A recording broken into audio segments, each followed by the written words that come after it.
La meilleure façon de comprendre le fonctionnement du logiciel est évidemment de l'utiliser.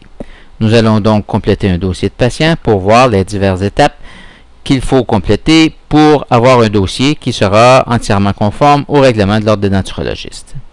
Nous allons donc appuyer sur le bouton avec le plus vert. Nous aurons par la suite un message qui nous demandera d'ajouter un nouveau client dans la liste de nos clients ou de rechercher un client si nous pensons qu'il est déjà dans cette liste. Dans le cas présent, nous allons effectuer une recherche pour voir si le patient est déjà répertorié dans notre liste de clients. Nous appuyons sur « Rechercher ».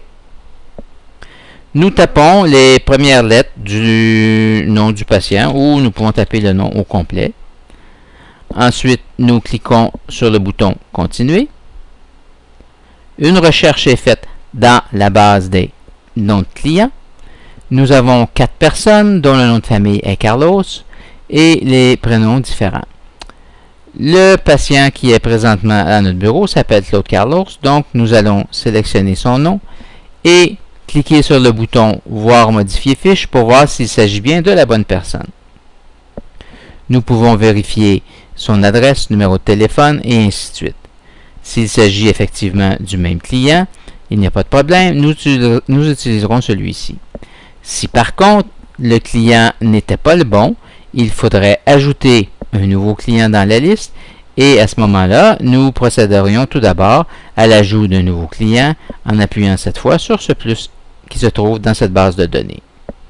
Dans le cas présent, nous allons simplement vérifier que les informations qui sont inscrites sont correctes.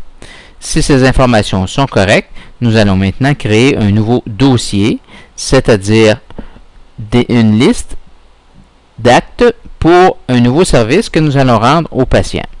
Nous appuyons donc maintenant sur Dossier.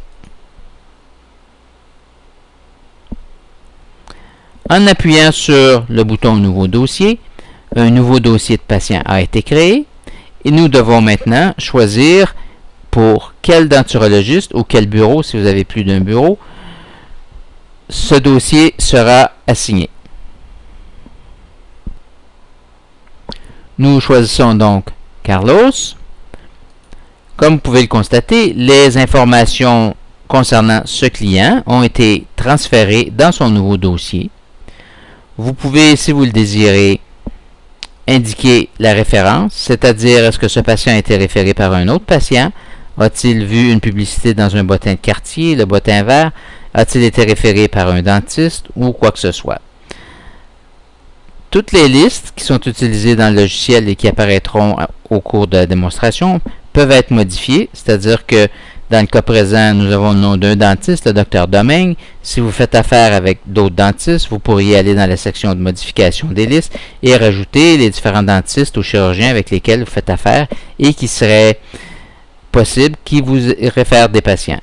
Vous pouvez également modifier la liste des bottins ou journaux de quartier. Dans le cas présent, ce patient aurait été référé par le dentiste Dr Domingue. Nous sélectionnons son nom. Par défaut, le logiciel assignera le code du client comme étant le code A. Encore une fois, cette liste de codes peut être modifiée selon votre goût. Le code A signifierait par exemple que c'est un patient avec lequel nous voulons faire affaire dans le futur, qui a très bien payé et ainsi de suite. Si par hasard, à la suite d'avoir fabriqué des prothèses à un patient, ce patient vous donne beaucoup de difficultés, n'est jamais satisfait et ainsi de suite, vous pourriez changer le code et mettre un code D par exemple, qui signifierait que vous ne désirez pas envoyer de lettre de rappel à ce patient. Lorsque vous effectuerez des recherches pour vos rappels, les codes seront affichés et vous pourrez éliminer de votre liste de rappels les patients dont la code est D, E ou ainsi de suite.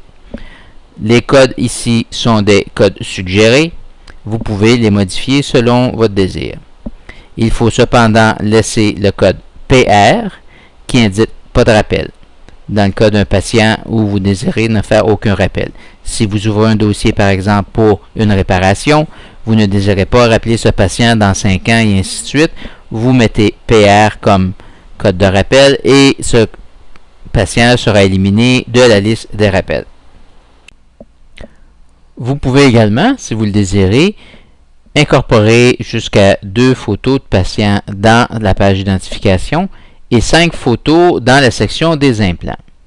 Si vous désirez insérer des photos, vous devrez tout d'abord utiliser soit une caméra numérique, prendre la photo, la sauvegarder en utilisant le numéro de dossier du patient comme référence. Si vous désirez prendre qu'une seule photo, vous l'enregistrez sous le numéro de dossier tout simplement. Si vous désirez prendre plusieurs photos, vous sauvegarderez sous le numéro de dossier plus A par exemple, ou B, ou C, ou D, et ainsi de suite pour différencier les différentes photos. Par exemple, si ici nous voudrions prendre 2 photos, la première photo s'appellerait 2247A, la deuxième 2247B, et nous pourrions continuer et ainsi de suite.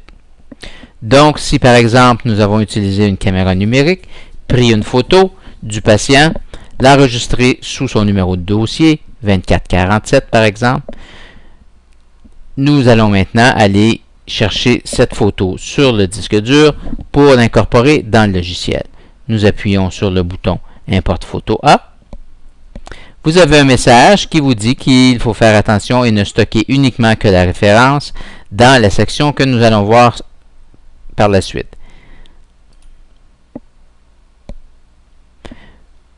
Vous devez évidemment sauvegarder toutes vos photos dans un dossier en particulier.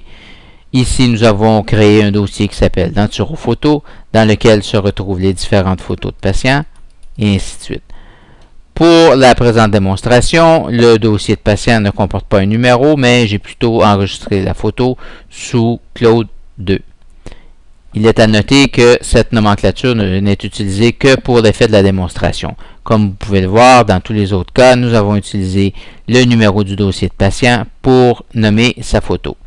Dans le cas présent, donc, je disais, nous utilisons Claude 2 et il faut absolument cocher « Stocker uniquement la référence », sinon la photo au complet sera jumelée et intégrée dans le dossier du patient, ce qui fera que si vous avez plusieurs centaines de photos, votre base de données deviendra très grosse et ralentira beaucoup.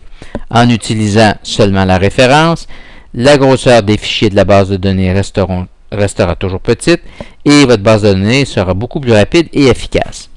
Donc, nous avons choisi Claude 2 pour la photo de ce patient, stocker uniquement la référence. Nous cliquons maintenant sur Ouvrir. La photo est donc maintenant intégrée au logiciel Denturologic dans le dossier de ce patient. Si vous désirez voir une photo agrandie, vous n'avez qu'à cliquer sur la photo et vous aurez un aperçu un peu plus grand de la photo du patient. Si nous avions 2 photos, nous verrions les 2 photos une à côté de l'autre. Nous revenons donc à Identification. Vous remarquerez également qu'à la rubrique Âge, vous avez 2 chiffres. La première rubrique ici indique l'âge du patient lors de l'ouverture du dossier. Donc, nous avons la date de naissance et la date d'ouverture de dossier. C'est l'âge qu'avait le patient lors de l'ouverture de dossier. Si nous consultons ce dossier dans quelques années, à ce moment-là, l'âge à l'ouverture de dossier n'aura pas changé, mais l'âge d'aujourd'hui donnera l'âge du patient à la date où nous consulterons son dossier. Par défaut, le logiciel indique la date du jour lorsque vous créez un nouveau dossier. Si vous entrez des dossiers qui ont été créés ou faits il y a plusieurs années, si vous avez par exemple des dossiers qui datent de 5, 10, 15 ou 20 ans, vous devrez faire attention et corriger la date d'ouverture de dossier en fonction de la date réelle sur votre dossier de patient. Par la suite, lorsque vous utiliserez exclusivement le logiciel, la date sera toujours correcte. Mais il est très important, dans le but de faire des rappels adéquats, de bien indiquer la vraie date si vous entrez des dossiers qui ont été créés il y a quelques années.